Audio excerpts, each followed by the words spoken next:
Hey everybody, and welcome back to Black Spring. And let's talk. Now we can start with just a few installments today, and those installments will come from none other than our Senate impeachment witness vote, possible retribution. We'll discuss the former impeachment trial and the scholars, or one particular scholar we will deal with in the installment, as well as we'll have a little bit of commentary from some of your favorite Democrats from the week's impeachment trial with U.S. Justice John Roberts presiding. So, without further ado, let's take a look at our first figure, and she is none other than House Speaker Nancy Pelosi, or might I add a little projection and say, Laissez-moi, Nancy Pelosi. Would that be fair? Well, we'll see. So we'll just begin with our first installment, and in that reference, I would like to take you to, I'd like to build up to this particular segment in which we are discussing the kind of the rounding out or the lead up to the actual Senate impeachment witness vote. Speaker Pelosi set the tone before that particular vote came out, and she was very prayerful and very somber as usual. You gotta respect Nancy's somberness throughout this whole process. Some people call it a sham, and I think that would be correct. So I'll bring you right into that particular segment with yours truly, Speaker Pelosi. Don't have witnesses and documentation and that. I would hope that the senators, if it comes to a tie or if there's a question of hearing testimony or receiving documents, would leave it up to the Chief Justice of the Supreme Court. Republican appointed in a Republican majority court, I would think that they would have confidence in the Chief Justice of the United States. That's his title. And that's interesting to me that they're afraid of breaking a tie with the Chief Justice of the United States. Does the President know right from wrong? I don't think so. That's all I can say. Yes, sir. Okay, so just really quickly, just really briefly there's a few specific words that I want to replay. I want to replay the lead in to this particular soundbite with Speaker Pelosi as she kind of leads you into the tone. She leads you into the tone, but try not to let it get by you. We are right now prayerful and hopeful that the Senate will have the courage to hear the truth about the President's actions, and then we'll see what we do next. Yes, sir. I'll give it a different try. When this is over, do you think that President Trump will be chastened and understand that he's got a Congress watching him, or will he be emboldened because the Senate will have acquitted him? Well, he will not be acquitted. You cannot be acquitted if you don't have a trial. And you don't have a trial if you don't have witnesses and documentation and that. I would hope that the... Okay. So there you had it there. You had Speaker Pelosi basically setting the tone prior to the actual witness vote on Friday.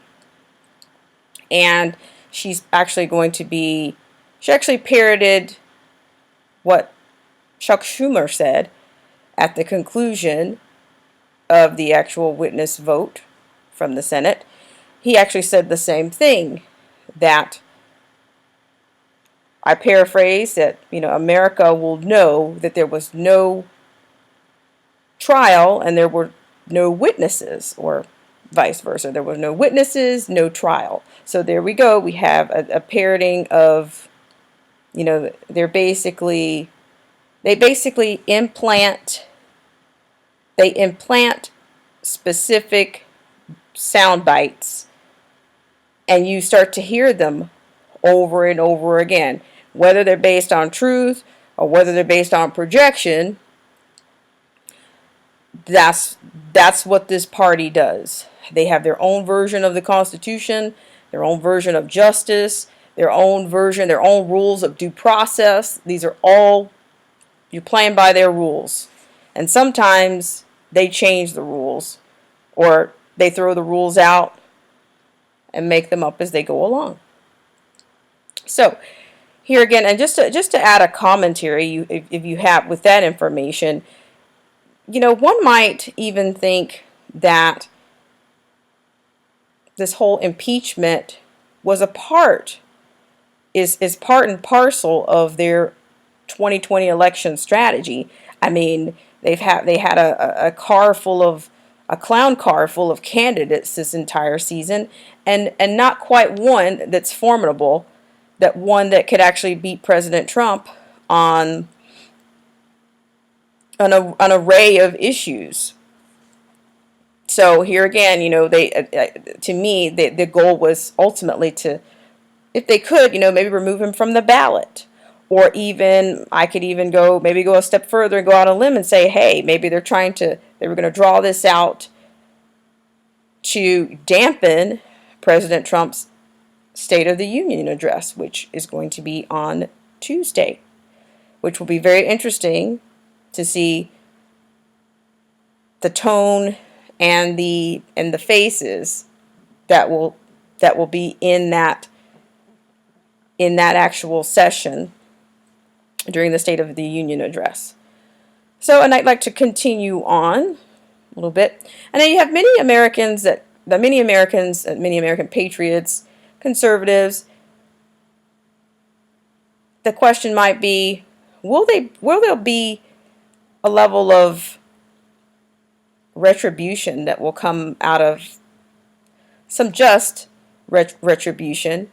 I mean, not some of the decoder kind of theories, and not so much those kinds of ideas in which trust the plan, or no more chess theories, and something that's more satiating to the actual patriots and to conservatives that are genuinely concerned about the direction of this country and our principles and what makes us unique as a nation, and the things and the actual principles that keep us free as Americans and independent and self-governing.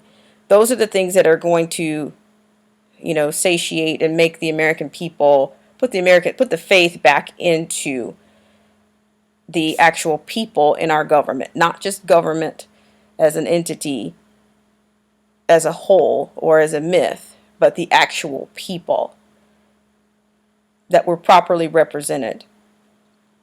And so also, like, a retribution, will there be indictments or those kinds of questions? I've heard those kinds of questions come up, like, even earlier this year. But there's some things that are happening.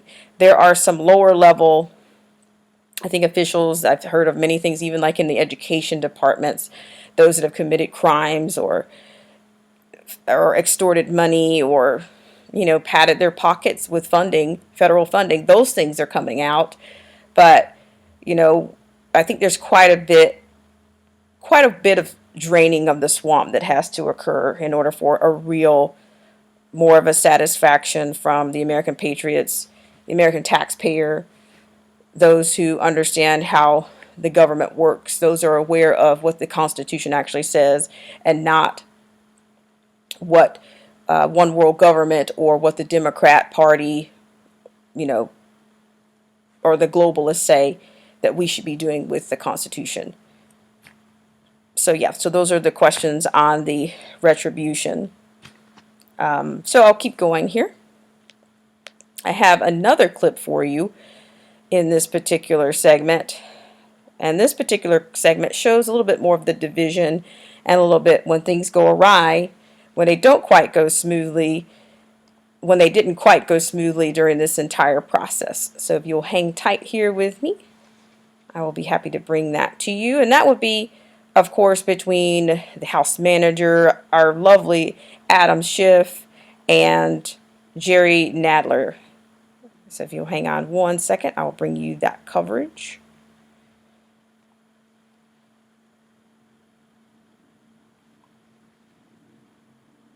Thank you so much for being here today on your Saturday. Hope everybody's doing well. Trial last night that told a bigger story? It did. When the final questions came, Laura, for the House prosecutors, Jerry Nadler moved as fast as he's ever moved to answer, even when lead manager Adam Schiff tried to stop him. Any other comments the Senate would benefit from hearing before we adjourn for the evening?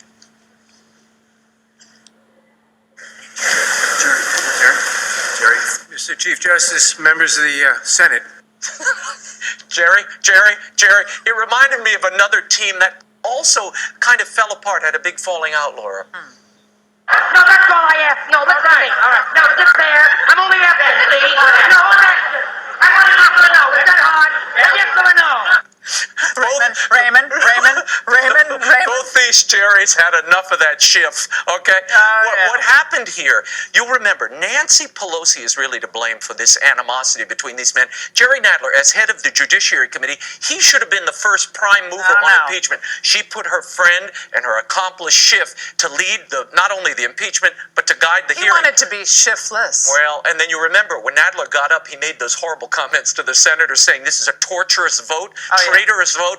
That set off alarms. No. And then the Nadler hustle may have been payback for this moment at a presser last week. Mr. Nadler, the Republicans have been going. I'm going to respond to the questions. Okay, well, Mr. Nadler has been criticized by Republicans, Mr. Sheriff. I'm going to respond to the questions, and Nadler had to just sit back and take it. Let me tell you, it didn't matter whether Schiff or Nadler led this thing, or who was driving the bus. There wasn't enough gas to get it where they wanted it to go. It's over. Okay, so I think you can probably, everybody can kind of concur that, it's over. I think that's the biggest point in all of this is that it looks like it's over. It's finally coming to a close, and that the acquittal is going to come down the pike pretty soon. So, this is proven to be a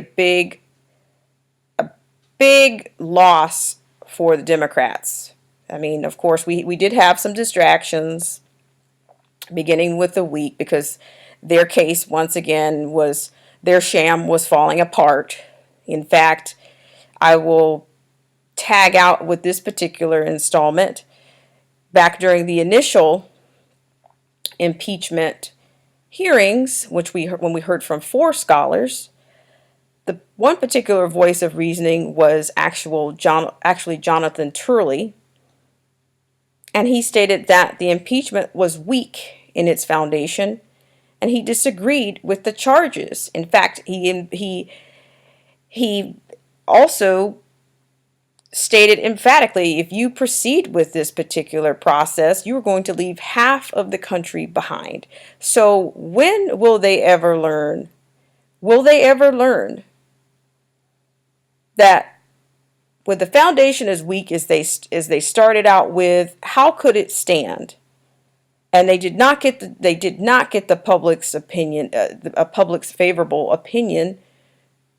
Initially, they didn't have it. So for them to carry on and cry and whine about how many witnesses were necessary when they had the ball in their court to begin with, and they had the opportunity to build this thing up, they said that the president was an imminent threat to national security. He was an imminent threat to the Constitution. It's about the Constitution. I mean, how many times have you ever heard the Constitution misquoted and mocked so many times? So I don't know. Let me know what you think in the comments, what your concerns are. And also, if you could please hit the like subscribe, share, or even comment. All of this is feedback, and it also helps with conservative voice suppression, which we are actively dealing with on a daily basis. We're dealing with algorithms. So anything that you do, whether it's like, subscribing, share, commenting, all of that will assist in voices getting out to people that want to hear the truth, or that just want to be exposed to a different side, or they want balance, or looking for balance in their own particular arguments. And I'd like to thank everybody for joining me here for this segment of Black Spring with Autumn. Have a great weekend.